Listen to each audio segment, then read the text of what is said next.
The most plausible form of atheism is, I think, metaphysical naturalism.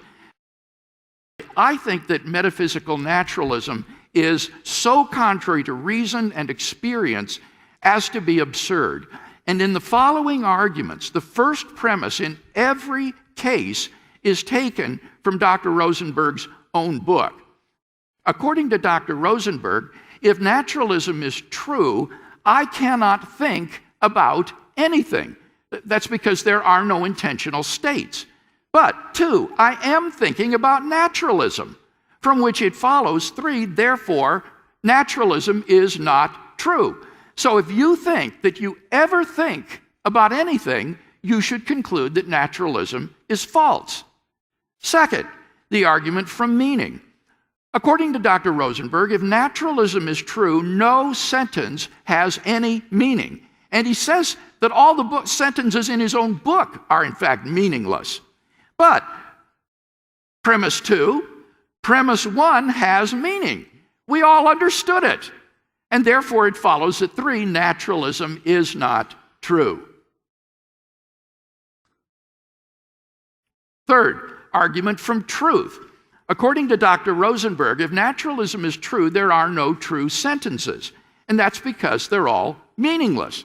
But 2, premise 1 is true. That's what the naturalist believes and asserts, from which it follows 3, therefore naturalism is not true.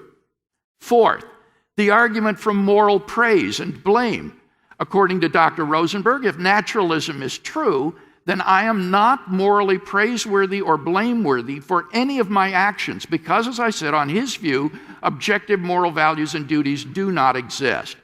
But 2, I am morally praiseworthy and blameworthy for at least some of my actions. If you think that you've ever done something truly wrong or truly good, then you should conclude that 3, therefore, naturalism is not true.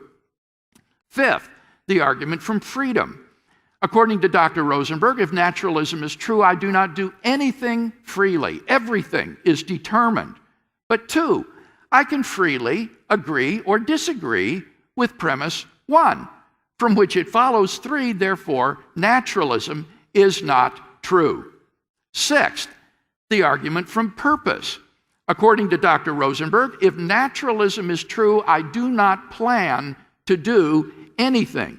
But 2, I planned to come to tonight's debate. That's why I'm here. From which it follows 3, therefore naturalism is not true. Seventh, the argument from enduring. According to Dr. Rosenberg, if naturalism is true, I do not endure for 2 moments of time. But 2, I have been sitting here for more than a minute. If you think that you're the same person who walked into the room tonight, then you should agree that 3, therefore naturalism is not true. And finally, the argument from personal existence. This is perhaps the coup de grace against naturalism. According to Dr. Rosenberg, if naturalism is true, I do not exist. He says there are no selves, there are no persons, no first-person perspectives. But 2, I do exist. I know this as certainly as I know anything, from which it follows, therefore, naturalism is not true. In a word, metaphysical naturalism is absurd. And notice that my argument is not that it is unappealing.